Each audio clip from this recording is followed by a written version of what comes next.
ಮಂಡ್ಯದಲ್ಲಿ ತಮ್ಮ ಬಗ್ಗೆ ವಿಡಿಯೋಗಳನ್ನು ಪ್ರದರ್ಶಿಸಿದ ಡಿಸಿಎಂ ಡಿಕೆ ಶಿವಕುಮಾರ್ ವಿರುದ್ಧ ಹರಿಹಾಯ್ದ ಕೇಂದ್ರ ಸಚಿವ ಎಚ್.ಡಿ. ಕುಮಾರಸ್ವಾಮಿ ಅವರು ತಮ್ಮ ಹಳೆಯ ಚಾಳಿ ಬಿಡಲು ಸಾಧ್ಯವಿಲ್ಲ ಎಂದು ಕುಟುಕಿದರು. ಮೈಸೂರು ಚಲೋ 5ನೇ ದಿನದ ಪಾದಯಾತ್ರೆ ವೇಳೆ ಮಂಡ್ಯದ ಬಹಿರಂಗ ಸಭೆಯಲ್ಲಿ ಅವರು ಮಾತನಾಡಿದರು. ಮಂಡ್ಯದಲ್ಲಿ ತಮ್ಮ ಬಗ್ಗೆ ವಿಡಿಯೋಗಳನ್ನು ಪ್ರದರ್ಶಿಸಿದ ಡಿಸಿಎಂ ಡಿಕೆ ಶಿವಕುಮಾರ್ ವಿರುದ್ಧ ಹರಿಹಾಯ್ದ ಕೇಂದ್ರ ಸಚಿವ ಎಚ್.ಡಿ. ಕುಮಾರಸ್ವಾಮಿ ಅವರು ತಮ್ಮ ಹಳೆಯ ಚಾಳಿ ಬಿಡಲು ಸಾಧ್ಯವಿಲ್ಲ ಎಂದು ಕುಟುಕಿದರು. ಮೈಸೂರು ಚಲೋ 5ನೇ ದಿನದ ಪಾದಯಾತ್ರೆ ವೇಳೆ ಮಂಡ್ಯದ ಬಹಿರಂಗ ಸಭೆಯಲ್ಲಿ ಅವರು ಮಾತನಾಡಿದರು. ನನಗೆ ಬಹಳಷ್ಟು ಜನರು ಕೊಚ್ಚೆಗಳ ಬಗ್ಗೆ ಮಾತನಾಡಬಾರದು ಎಂದು ಸಲಹೆ ಕೊಟ್ಟಿದ್ದಾರೆ. ನಾನು ಮಾತನಾಡಬಾರದು ಎಂದುಕೊಂಡಿದ್ದೇನೆ. ಮಂಡ್ಯದಲ್ಲಿ ಅವರು ಒಂದು ವಿಡಿಯೋ ಪ್ಲೇ ಮಾಡಿದ್ದಾರೆ. ಇದೇ ಕಾರಣಕ್ಕೆ ನಾನು ಆ ವ್ಯಕ್ತಿಯನ್ನು ಸಿಡಿ ಶಿವು ಎಂದು ಕರೆದಿದ್ದೆ. ಅವರ ಡಿವಿಡಿ ತೋರಿಸುವ ಚಾಳಿ ಎಲ್ಲಿ ಹೋಗುತ್ತದೆ? ಅವರು ಇನ್ನೂ ಹಳೆಯ ಚಾಳಿ ಬಿಟ್ಟಿಲ್ಲ ಎಂದು ಕುಮಾರಸ್ವಾಮಿ ಟೀಕಾ ಪ್ರಹಾರ ನಡೆಸಿದರು. ನಾನು ಹಿಂದೆ ನೀಡಿದ್ದ ಹೇಳಿಕೆಗಳನ್ನು ಡಿವಿಡಿ ಶಿವು ಪ್ಲೇ ಮಾಡಿ ತೋರಿಸಿದ್ದಾರೆ. ನಿಮ್ಮ ಸಿದ್ದರಾಮಯ್ಯ ಈ ಹಿಂದೆ ಕಾಂಗ್ರೆಸ್ ಬಗ್ಗೆ ಏನೆಲ್ಲ ಮಾತಾಡಿಲ್ಲ, ನಿಮ್ಮ ಪಕ್ಷದಲ್ಲಿ ಇದ್ದಾಗ ಸೋನಿಯಾ ಗಾಂಧಿ ಮತ್ತು ರಾಹುಲ್ ಗಾಂಧಿ ಅವರ ಬಗ್ಗೆ ಏನೆಲ್ಲ ಮಾತನಾಡಿದ್ದಾರೆ ಎನ್ನುವುದು ತೋರಿಸಬೇಕಿತ್ತು. ಅದನ್ನೆಲ್ಲ ಮರೆತಿದ್ದೀರಿ ಯಾಕೆ ಎಂದು ಡಿಕೆ ಶಿವಕುಮಾರ್ಗೆ ತಿರುಗೇಟು ಕೊಟ್ಟಿದ್ದಾರೆ. ಮೇಕೆದಾಟು ಯೋಜನೆ ಬಗ್ಗೆ ಕಾಂಗ್ರೆಸ್ ಇಬ್ಬಗೆಯ ನೀತಿ ಅನುಸರಿಸುತ್ತಿದೆ ಎಂದು ಕುಮಾರಸ್ವಾಮಿ ಟೀಕಿಸಿದರು. ಕಾಂಗ್ರೆಸ್ ವಲಸೆ ಹೋಗಿದೆ ಎಂದರೆ ಕರ್ನಾಟಕದಲ್ಲಿ ಮೇಕೆದಾಟು ಯೋಜನೆಯ ಬಗ್ಗೆ ಮೊಸಳೆ ಕಣ್ಣೀರು ಸುರಿಸುತ್ತದೆ. ಅದೇ ದೆಹಲಿಗೆ ಬಂದ ಕ್ಷಣ ಡಿಎಂಕೆ ಜೊತೆ ಸೇರಿ ಈ ಯೋಜನೆ ವಿರುದ್ಧ ಗಲಾಟೆ ಮಾಡುತ್ತದೆ ಎಂದು ವಾಗ್ದಾಳಿ ನಡೆಸಿದರು. ಮಂಡ್ಯದಲ್ಲಿ ಡಿಸಿಎಂ ಒಂದು ವಿಷಯ ಪ್ರಸ್ತಾಪಿಸಿದ್ದಾರೆ. ಕೇಂದ್ರ ಸಚಿವರಾದರೆ ಮೇಕೆದಾಟು ಯೋಜನೆಗೆ ಅನುಮತಿ ಕೊಡಿಸುತ್ತೇನೆ ಎಂದು ಹೇಳಿದ್ದರು ಎಂದು ನನ್ನ ಬಗ್ಗೆ ಹೇಳಿದ್ದರು.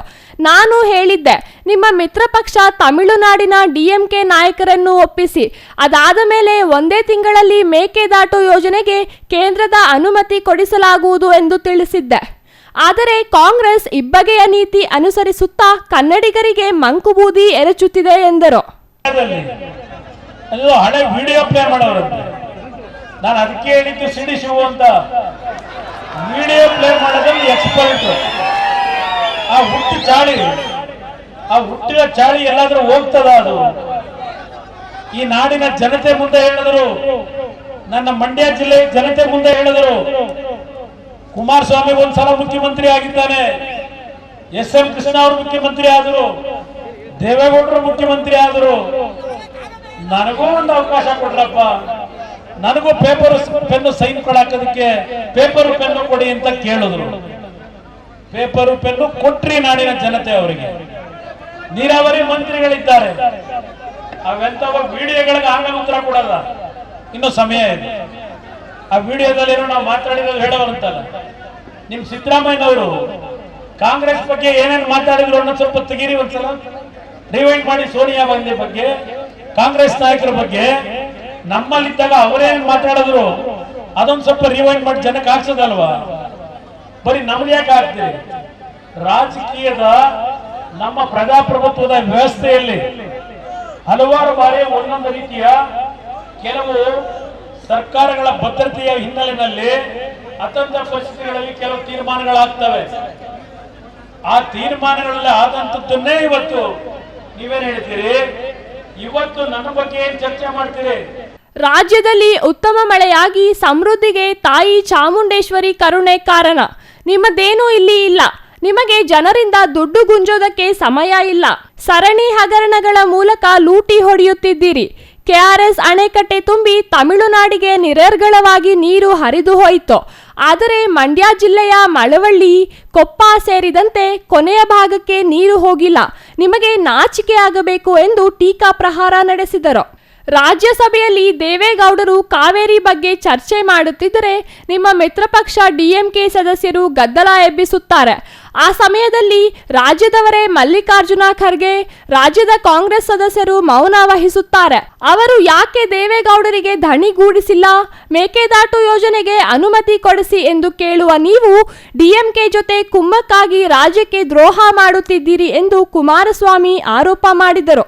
ನಮ್ಮ ಪಾದಯಾತ್ರೆ 5ನೇ ದಿನಕ್ಕೆ ಕಾಲಿಟ್ಟಿದೆ. ರಾಜ್ಯ ಸರ್ಕಾರದ ನಡವಳಿಕೆಗಳು ಒಂದಾಗಿ ಅನಾವರಣ ಆಗುತ್ತಿವೆ. ಸ್ವಚ್ಛ ಆಡಳಿತ ಕೊಡುತ್ತೇವೆ ಎಂದು ಹೇಳಿಕೊಂಡು ಅಧಿಕಾರಕ್ಕೆ ಬಂದರು. ಅಧಿಕಾರಕ್ಕೆ ಬಂದ ದಿನದಿಂದ ಸಂಪೂರ್ಣ ಭ್ರಷ್ಟಾಚಾರದಲ್ಲಿ ತೊಡಗಿದರು. ಕಾಂಗ್ರೆಸ್ ಸರ್ಕಾರ ಎಷ್ಟರ ಮಟ್ಟಿಗೆ ಹಗರಣದಲ್ಲಿ ಮುಳುಗಿದೆ ಎಂದರೆ ಜನರು ಇವತ್ತು ಛೀ ಥೂ ಎಂದು ಹೃದಯದಿಂದ ಶಾಪ ಹಾಕುತ್ತಿದ್ದಾರೆ.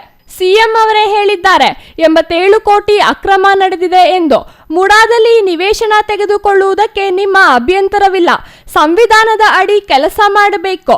ಆದರೆ ಸಿದ್ದರಾಮಯ್ಯ ಸರ್ಕಾರ ಯಾವ ರೀತಿ ನಡೆಯುತ್ತಿದೆ ಎಂದರೆ ಅವರ ಕುಟುಂಬವೇ ಅಕ್ರಮದಲ್ಲಿ ತೊಡಗಿದೆ ಎಂದರು. ಸರ್ಕಾರಿ ಜಮೀನು ಕಾನೂನು ಬಾಹಿರವಾಗಿ ಪಡೆದಿರುವುದರ ವಿರುದ್ಧ ನಮ್ಮ ಹೋರಾಟ ಮಾಡುತ್ತಿದ್ದೇವೆ. ನಾನು ಹಿಂದುಳಿದ ವರ್ಗದವನು, ಅದಕ್ಕೆ ಇವರೆಲ್ಲ ಟಾರ್ಗೆಟ್ ಮಾಡುತ್ತಿದ್ದಾರೆ ಎಂದು ಸಿದ್ದರಾಮಯ್ಯ ಹೇಳಿರುವುದಕ್ಕೆ ಕಿಡಿಕಾರಿದ ಅವರು, ಹಿಂದುಳಿದ ವರ್ಗದವರು ಎಂದು ನಾವು ನಿಮ್ಮ ವಿರೋಧ ಹೋರಾಟ ಮಾಡುತ್ತಿಲ್ಲ. ಇನ್ನೂ ಒಮ್ಮೆ ಸಿಎಂ ಆಗಿ ನಮ್ಮ ಅಭ್ಯಂತರವಿಲ್ಲ. ಹಿಂದುಳಿದ ವರ್ಗಕ್ಕೆ ಮಾತ್ರ ನೀವು ಸಿಎಂ ಆಗಿಲ್ಲ, ರಾಜ್ಯದ 6.5 ಕೋಟಿ ಜನರಿಗೆ ಮುಖ್ಯಮಂತ್ರಿ ಎನ್ನುವುದನ್ನು ಮರೆಯಬೇಡಿ ಎಂದು ಟೀಕಿಸಿದರು. ಯಾವ್ಯಾವ ರೀತಿ ಕಾನೂನು ಬಾಹಿರವಾಗಿ ತಾವು ನಡೆಸಿರ್ತಕ್ಕಂಥ ಈ ಅಕ್ರಮದ ಬಗ್ಗೆ ನಮ್ಮ ತಕರಾರು, ನಮ್ಮ ಹೋರಾಟ ಅಂತಕ್ಕಂಥದ್ದನ್ನ ನಾನಿಲ್ಲಿ ಹೇಳಲಿಕ್ಕೆ ಬಯಸ್ತಾ ಇದ್ದೇನೆ. ಸಿದ್ದರಾಮಯ್ಯನವರು ಒಬ್ಬ ಹಿಂದುಳಿದ ಜನಾಂಗದ ನಾಯಕರು, ಅವರು 2 ಬಾರಿ ಮುಖ್ಯಮಂತ್ರಿ ಆದರು ಅಂತ ಹೇಳಿ ಅಸೂಯೆ ಪಟ್ಟು ಹೊಟ್ಟೆ ಉರಿಯಿಂದ ಇದೆಲ್ಲ ನಡೀತಿದೆ ಅಂತ ಹೇಳ್ತಾರೆ. ನೀವು ಇನ್ನೂ 1 ವರ್ಷ ಆಗಿ ಮುಖ್ಯಮಂತ್ರಿ, ಇನ್ನೂ 1 ಬಾರಿ ಮುಖ್ಯಮಂತ್ರಿ ಆಗಿ ನಮ್ದೇನು ಅಬ್ಜೆಕ್ಷನ್ ಇಲ್ಲ. ನೀವು ಮುಖ್ಯಮಂತ್ರಿ ಆಗಿರೋದು ಒಂದು ಸಮಾಜಕ್ಕಲ್ಲ, ಕೇವಲ ಹಿಂದುಳಿದ ಸಮಾಜಕ್ಕಲ್ಲ ನೀವು ಮುಖ್ಯಮಂತ್ರಿ. ಈ ರಾಜ್ಯದ 6.5 ಕೋಟಿ ಜನತೆಗೆ ನೀವು ಮುಖ್ಯಮಂತ್ರಿ ಅನ್ನೋದನ್ನ ಮರಿಬಾರದು. ಮುಖ್ಯಮಂತ್ರಿಗಳು ನೀವು ರಕ್ಷಣೆ ಮಾಡಬೇಕಾಗಿರೋದು ಈ ರಾಜ್ಯದ 6.5 ಕೋಟಿ ಜನತೆಯನ್ನ. ಇವತ್ತು ನೀವು ಕೆಲಸ ಮಾಡಬೇಕಾಗಿರೋದು ವಾಲ್ಮೀಕಿ ಹಗರಣದಲ್ಲಿ ಭಾಗಿಯಾಗಿರುವವರ ರಕ್ಷಣೆ ಮಾಡುತ್ತಿದ್ದೀರಿ. ಇದನ್ನು ಜನರಿಗೆ ತಿಳಿಸುವುದು ನಿಮ್ಮ ಕರ್ತವ್ಯ ಅಲ್ಲವೇ? ಹಣ ಲೂಟಿ ಮಾಡಿ ಅಂಬೇಡ್ಕರ್ ಹೆಸರಿಗೆ ಕಳಂಕ ತಂದಿದ್ದು ಕಾಂಗ್ರೆಸ್ ಸರ್ಕಾರ ಅಲ್ಲವೇ? ಈ ಬಗ್ಗೆ ಜನರಿಗೆ ತಿಳಿಸಲು ನಮ್ಮ ಹೋರಾಟ. ಜನಾಂದೋಲನ ಮೂಲಕ ನಿಮ್ಮ ತಪ್ಪು ಮುಚ್ಚಿಕೊಳ್ಳುವ ಯತ್ನ ಮಾಡುತ್ತಿದ್ದೀರಿ. ಸುಖಾಸುಮ್ಮನೆ ವೈಯಕ್ತಿಕ ಟೀಕೆ, ಆರೋಪ ಮಾಡುತ್ತಿದ್ದೀರಿ ಎಂದು ಹೇಳಿದರು. ಇನ್ನು ಈ ವೇಳೆ ಜೆಡಿಎಸ್ ಶಾಸಕಾಂಗ ಪಕ್ಷದ ನಾಯಕ ಸುರೇಶ್ ಬಾಬು, ಯುವ ಜನತಾದಳ ರಾಜ್ಯಾಧ್ಯಕ್ಷ ನಿಖಿಲ್ ಕುಮಾರಸ್ವಾಮಿ, ಬಿಜೆಪಿ ರಾಜ್ಯಾಧ್ಯಕ್ಷ ವಿಜಯೇಂದ್ರ ಸೇರಿದಂತೆ 2 ಪಕ್ಷಗಳ ಅನೇಕ ನಾಯಕರು, ಅಸಂಖ್ಯಾತ ಕಾರ್ಯಕರ್ತರು ಪಾಲ್ಗೊಂಡಿದ್ದರು. Political bureau, CTV news, Chikkaballapur.